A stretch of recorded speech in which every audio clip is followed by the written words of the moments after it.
سورہ حج اور اس کی 3 آیات میں نے آپ کے سامنے تلاوت کی ہے۔ اللہ رب العالمین نے ارشاد فرمایا، ابراہیم خلیل اللہ آپ لوگوں میں منادی کر دیں، اعلان کر دیں، اذان دے دیں بالحج، حج کی آپ لوگوں میں اذان دے دیں، اعلان کر دیں کہ لوگ آپ کے پاس آئیں۔ آپ کے پاس آنے سے مراد یہ ہے کہ جس گھر کو آپ نے آباد کیا ہے اس گھر میں آئیں، پاؤں پیادہ آئیں، پیدل ہیں تو پیدل آئیں، سواریاں ہیں تو سواریوں پہ آئیں، تاکہ وہ اپنے منافع کے لیے حاضر ہوں، لیشہدوا منافع لہم، اپنے منفعت، اپنا فائدہ۔ وَيَذْكُرُ اسْمَ اللَّهِ فِي أَيَّامٍ مَّعْلُومَاتٍ، اور ان معلوم دنوں میں 8، 9، 10، 11، 12 کو نہیں کی 13 بھی بات شامل ہو جاتی ہے، آپ کو معلوم ہے حج کے احکام میں۔ ان معلوم دنوں میں اللہ کا ذکر کریں، اللہ کو یاد کریں، عَلَىٰ مَا رَزَقَهُمْ، اس انعام پر جو اس نے رزق کی صورت میں انہیں دیا ہے، من بہیمۃ الانعام، چوپوں کی صورت میں۔ فَكُلُوا مِنْهَا وَأَطْعِمُوا الْبَائِسَ الْفَقِيرَ، خود بھی کھائیں، نادر مفلس فقراء کو بھی کھلائیں۔ تو جو قربانی ہے اس کی بات ہو رہی ہے۔ ثُمَّ لْيَقْضُوا تَفَثَهُمْ، پھر میل کچیل دور کریں، وَلْيُوفُوا نُذُورَهُمْ، اپنی نذریں منتیں جو مانی ہیں ان کو پورا کریں، وَلْيَطَّوَّفُوا بِالْبَيْتِ الْعَتِيقِ، جو رکن طواف زیارت ہے اس کی بات ہو رہی ہے، وہ پھر طواف کریں، طواف زیارت کریں۔ ترتیب کے ساتھ چیزیں آ رہی ہیں، میں انشاءاللہ ایک ایک کر کے ان پہ مختصر بات کروں گا۔ پہلی بات،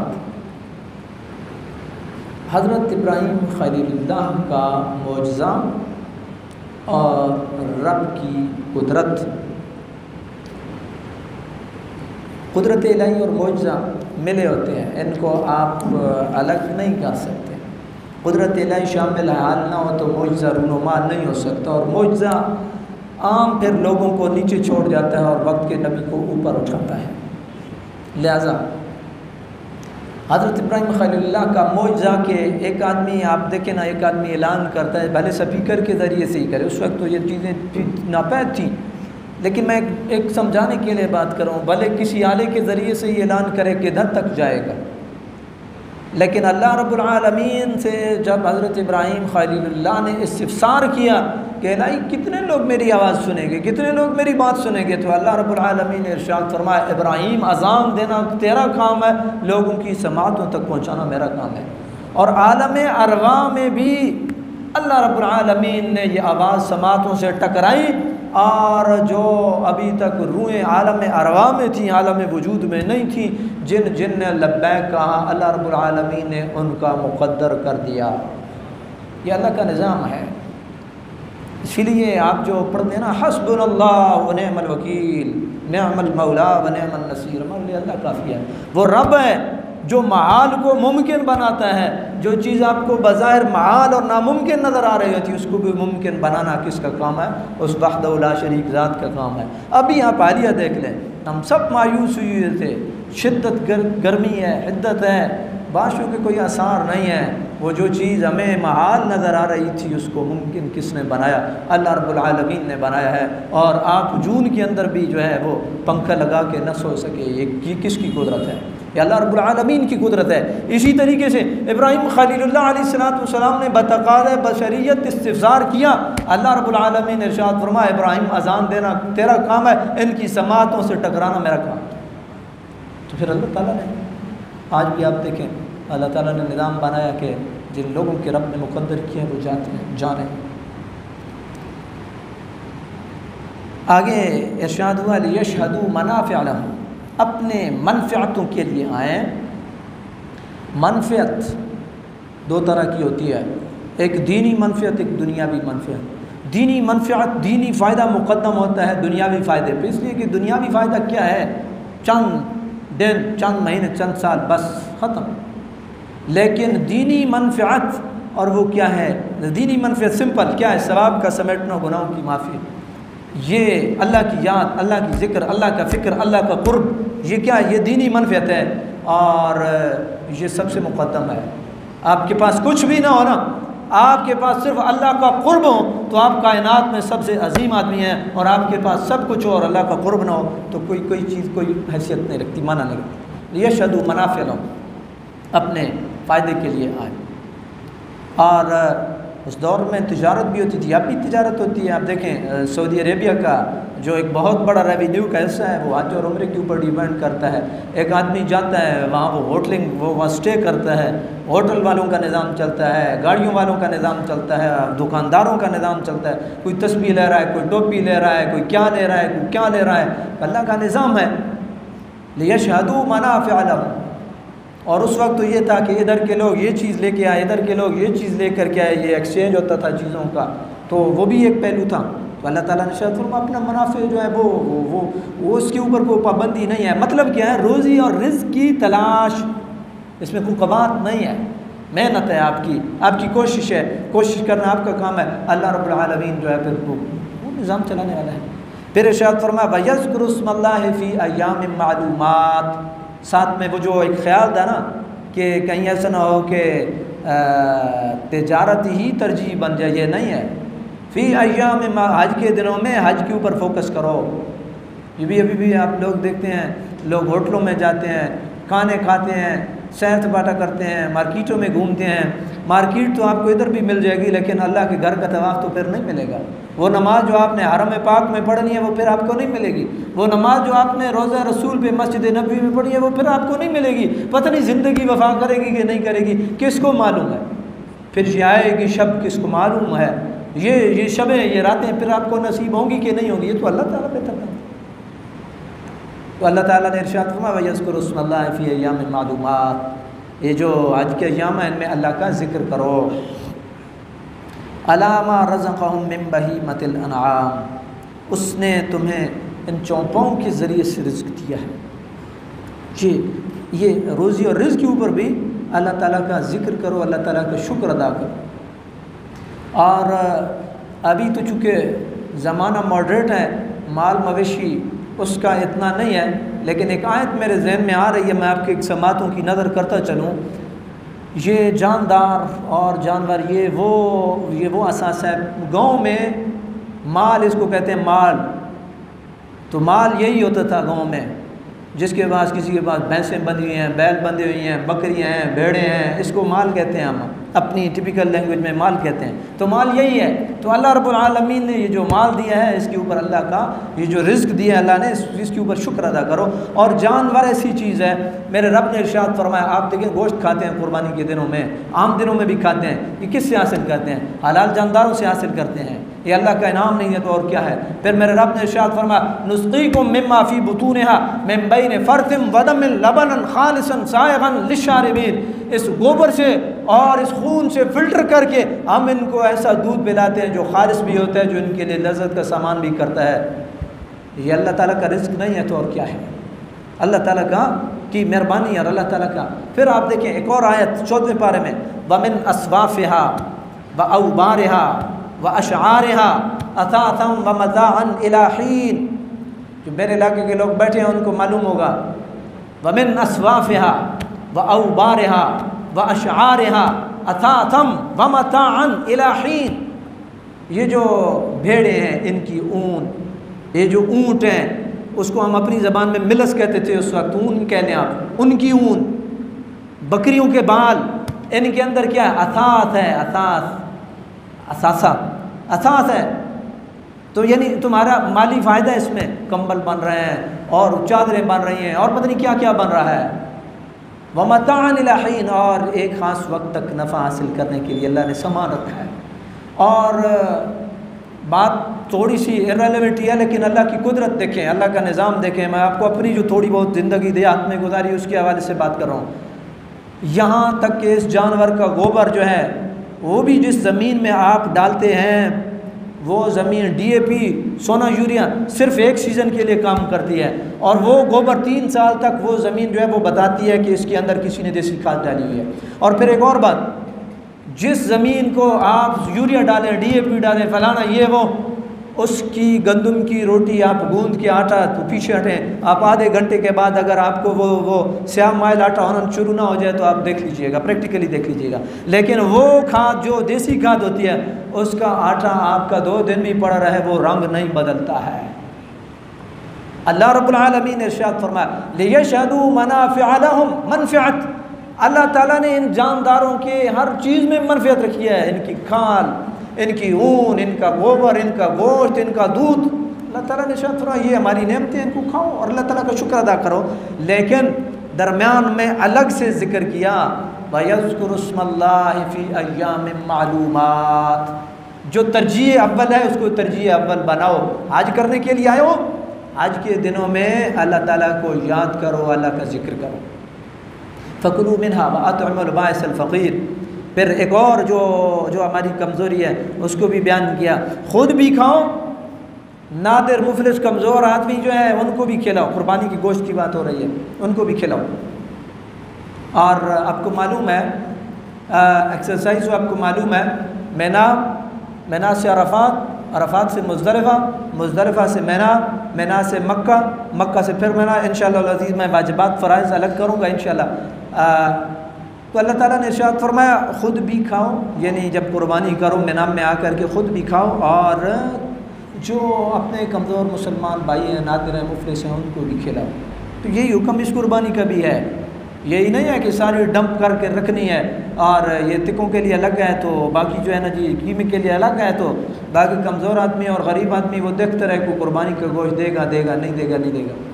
یہ ٹھیک نہیں ہے. آپ تو سارا سال کھاتے ہیں. اللہ رب العالمین نے ارشاد فرمایا فَكُلُوا مِنْهَا وَأَطْعِمُوا الْبَائِسَ الْفَقِيرَ. پھر آگے دیکھیے، قربانی کے بعد آپ قربانی کے بعد کیا کرتے ہیں؟ احرام کھول دیتے ہیں نا، پھر سر بھی آپ منڈواتے ہیں، بال بھی کتروا لیتے ہیں، غسل بھی کر سکتے ہیں، کپڑے پہن کے آپ پھر طواف زیارت کے لیے روانہ ہو جاتے ہیں. اللہ تعالیٰ نے ارشاد فرمایا ثُمَّ لْيَقْضُوا تَفَثَّهُمْ. پھر تم میل کچیل دور کرو. یہ اس کا فقہی مصداق ہے، فقہی مصداق اس کا یہ ہے. وَلْيُوفُوا نُذُورَهُمْ، نظریں منتیں مانی ہوئی ہیں وہ پوری کرو، اور بیت اللہ شریف کا طواف کرو، مراد طواف زیارہ ہے وہ کرو. اور اس کا روحانی پہلو کیا ہے؟ پھر میل کچیل دور کرو، یعنی جو دلوں کی میل کچیل ہے اس کو دور کرو، توبہ استغفار کرو، اپنے گناہوں کی معافی تلافی کا جو معاملہ ہے وہ کرو.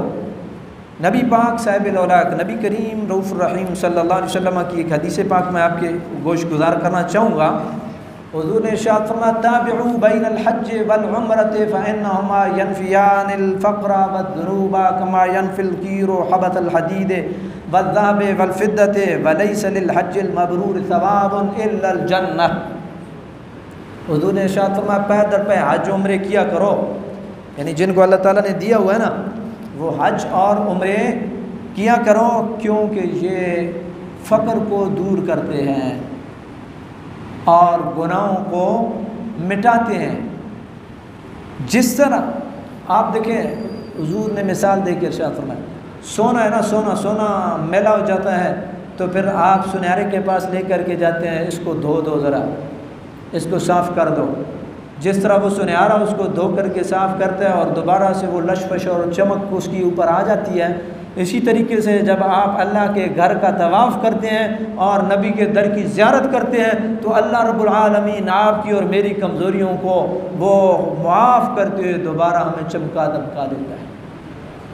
دوبارہ ہمیں اللہ رب العالمین وہ روحانیت نصیب کر دیتا ہے جو ہماری کمزوریوں کی وجہ سے ہم سے وہ گم ہو جاتی ہے، ختم ہو جاتی ہے، مان پڑ جاتی ہے. تو نبی کریم علیہ السلام نے ارشاد فرمایا تابعوا بین الحج والعمرہ. اور حج اور عمرے والوں کا اعزاز کیا ہے؟ یہ مت دیکھیں یہ جو جا رہا ہے یہ میرا سنگی ہے کہ نہیں ہے، اس کو ملنے جانا چاہیے کہ نہیں جانا چاہیے، واپس آ رہا ہے تو یہ قوم کا ہے، قبیلے کا ہے، گلی کا ہے، محلے کا ہے، برادری کا ہے، اس کو ملنے جانا ہے کہ نہیں جانا ہے، کیا کرنا ہے کیا نہیں کرنا ہے، بلکہ میری اور آپ کی قوم اور قبیلہ ایک ہے، اور وہ کیا ہے؟ لا الہ الا اللہ محمد رسول اللہ۔ یہ ہمارا رشتہ اور ناطہ ہے۔ حضور نے ارشاد فرمایا، حضور نے دعا دی حاجی کو، اللہم اغفر للحاج ولمن استغفر لہ الحاج، اے اللہ اس کی بھی مغفرت فرما جس نے حج کیا، اس کی بھی مغفرت فرما جس کے لیے اس حاجی نے دعا کی ہے۔ حج کرنے والے نے کسی کے لیے استغفار کیا ہے تو اس کی بھی مغفرت فرما۔ یہ اعزاز کس کو حاصل ہے؟ یہ حاجی کو، کہ اللہ تعالیٰ اس کو بھی معاف کرتا ہے اور جس کے حق میں وہ دعا گو ہوتا ہے۔ اور قدرتی بات ہے، اللہ کا نظام ہے۔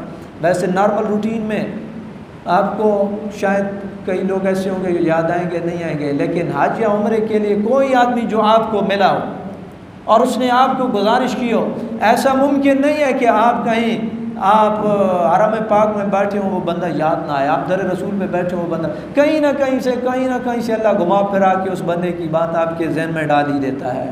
آپ پھر وہاں پہ چونکہ امین ہیں، آپ پھر امانتیں جو ہے وہ ان کو پورا کرتے ہیں، پھر آپ اللہ کی بارگاہ میں التجا کرتے ہیں، یا اللہ فلاں بندے نے یہ حاجت بھیجی تھی، تو قبول کرنے والا مہربانی فرما۔ برادران اسلام، یہ ہے حج، اور یہ ہے حج کی سعادت۔ ایک عرفات کے حوالے سے اور موجودہ دور آپ نے دیکھا ہوگا، ایک سٹیٹس کا ہمارے ملک میں بھی بہت زیادہ ایک عروج ہے۔ سٹیٹس، یہ فلاں کیٹیگری کا ہے، یہ فلاں کیٹیگری کا ہے، یہ فلاں کیٹیگری کا ہے، یہ امیر ہے، یہ غریب ہے، یہ فلاں قوم کا ہے، یہ فلاں قبیلے کا ہے، یہ ہے ذات پات، عہدے، پیسہ۔ ان کی کوئی حیثیت نہیں ہے، ان کی کوئی حقیقت نہیں ہے۔ ہمارا سٹیٹس، اعلیٰ حضرت کا ایک شعر ہے، اگر آپ کے ذہنوں میں رہ جائے تو مجھے اور آپ کو معلوم ہو جائے گا کہ ہم سب کا سٹیٹس کیا ہے۔ اعلیٰ حضرت نے ایک نعت لکھتی ہوئے اپنی آدمی کی حقیقت کو بیان کیا ہے۔ وہ لکھتے ہیں کہ ہم خاک ہیں، ہم خاک ہیں اور خاک ہی ماوا ہے ہمارا، خاکی تو وہ آدم جد اعلیٰ ہے ہمارا۔ ہمارا جد اعلیٰ جس سے ہماری نسل چلی وہ بھی خاکی تھے، خاک سے بنے تھے، اور ہم بھی خاک ہیں، اور کل کو ہم نے خاک میں ہی مل جانا ہے۔ تو پھر قوم کیا، تو قبیلہ کیا، تو پیسہ کیا؟ تو آپ نے جو 3 سوالات جو سنے ہوئے ہیں ان میں کوئی بھی ان کے متعلق نہیں ہے، کس قوم سے ہو، کس قبیلے سے ہو، کیا ہے کیا نہیں ہے۔ سیدھے 3 سوال ہیں دین کے متعلق، نبی پاک علیہ السلام کے متعلق، یہ اللہ کی ذات کے متعلق۔ تو عربوں میں بھی دور جاہلیت میں ایک سٹیٹس کا ایک وہ عنصر تھا، اور وہ کیا کرتے تھے کہ جس کو آپ کہتے ہیں نا ابھی بھی وی آئی پیز کے لیے الگ ہوتا ہے اور عام بندوں کے لیے الگ ہوتا ہے، ابھی بھی مطلب وہاں پہ یہ 15 لاکھ دے کے آیا ہے، اس کے جو مکتب میں، اس کے خیمے میں صوفے بھی ہیں، اے سی بھی ہے، اور گائیڈ بھی ہے، اور یہ کہے اب بھی ہے۔ لیکن اصل بات تو یہ ہے کہ اللہ تعالیٰ نے قبول کیا ہے کہ نہیں کیا ہے، یا صرف وہاں پہ آپ اے سی پہ بیٹھ کے اور صوفے پہ بیٹھ کے واپس آ گئے، یا اللہ نے قبول بھی کیا ہے۔ تو قریش جو ہے وہ اپنے سٹیٹس کو مینٹین رکھنے کے لیے عرفات میں نہیں جاتے تھے۔ وہ کہتے ہیں عام آدمی عرفات میں جائیں گے، وہ مزدلفہ میں ہی رک جاتے تھے۔ ہم وی آئی پی ہیں لہٰذا وہ مزدلفہ میں ہی رکے ہیں، کون اس مٹ بھیڑ میں، کون دھکم پیل میں کون جائے گا؟ تو اللہ رب العالمین نے ان کی اس جو خام خیالی ہے اس کو دور کیا ہے۔ اللہ تعالیٰ نے ارشاد فرمایا تم قریش ہو، لیکن حکم ارشاد فرمایا ثم افیضوا من حیث افاض الناس واستغفر اللہ، وہیں سے پلٹو جہاں سے لوگ پلٹ رہے ہیں۔ لوگ آ رہے ہیں عرفات سے مزدلفہ میں، اور تم نے پہلے ہی ڈیرے مزدلفہ میں ڈال دیے ہیں۔ اللہ تعالیٰ نے ان کی یہ جو ان کا ایک طریقہ تھا اس کو واضح الفاظ میں اللہ تعالیٰ نے منع کیا ہے ان کو، قریش کو، اور ارشاد فرمایا ثم افیضوا من حیث افاض الناس، وہاں جاؤ اور وہیں سے تم واپس مزدلفہ میں پلٹو جہاں سے لوگ پلٹ رہے ہیں۔ میں نے آپ کی گوشت گزاری کیا، وہ مزدلفہ میں اپنے آپ کو وی آئی پی سمجھتے ہوئے مزدلفہ میں ٹھہر جاتے تھے، تو اللہ تعالیٰ نے یہ بات منع کیا ہے۔ تو برادران اسلام، سٹیٹس کو معنی نہیں رکھتا ہے۔ حقیقت تو یہ ہے کہ جب بندے کے سانس نکلتے ہیں تو پھر ساری کہانی اور بات ختم ہو جاتی ہے، پھر قوم بھی، قبیلہ بھی، پیسہ بھی، سب ختم ہو جاتا ہے۔ اور بادشاہان وقت کی قبروں کو بھی آپ نے اجڑا دیکھا ہوگا، کتنے لوگ ہیں آپ کے، اگر پاکستان کے وزیر اعظم، وزراء اعظم اور صدور کو دیکھ لیں، کتنے لوگ ہیں جن کی قبروں پہ فاتحہ ہو رہی ہے؟ حالانکہ جو ہے وہ 20 گزرے ہیں نا، تھوڑے تو نہیں ہیں، لیکن چند ایک ہوں گے، 2-4 ہوں گے، وہ بھی کوئی گزرگاہ پہ پڑا ہے تو بندے جاتے ہوئے، یہ پھر انسان ہے، مومن ہے، اس کے دل میں اللہ ڈال دیتا ہے یار تمہارا مومن بھائی ہے، اس کے لیے دعا کر لو، وگرنہ اللہ ماشاء اللہ۔ تو برادران اسلام، یہ حج ہے جو ہمیں یہ درس دیتا ہے کہ انسان سارے انسان ہیں اور وہ اللہ کی مخلوق ہیں اور سارے ایک جیسے ہیں۔ یا ایھا الناس انا خلقناکم من ذکر و انثی وجعلناکم شعوبا وقبائل لتعارفوا ان اکرمکم عند اللہ اتقاکم ان اللہ علیم خبیر۔ تمہیں ایک مرد عورت سے پیدا کیا، قوم خبیر ہے، یہ تمہاری شناخت ہیں، قبائل یہ تمہاری شناخت ہیں، اور اللہ کے ہاں تو وہی عزت والا ہے جو زیادہ پرہیزگار ہے۔ اللہ رب العالمین کی بارگاہ میں یہ دعا ہے، جو اب آپ حج کا ارادہ رکھتے ہیں، جا چکے ہیں یا جا رہے ہیں، اللہ تعالیٰ ان کے حج کو حج مبرور بنائے، اور جو مسلم دلوں کے اندر خواہش رکھتے ہیں اللہ تعالیٰ ان کے لیے بھی اسباب پیدا فرمائے۔ آمین۔ وآخر دعوانا الحمدللہ رب العالمین۔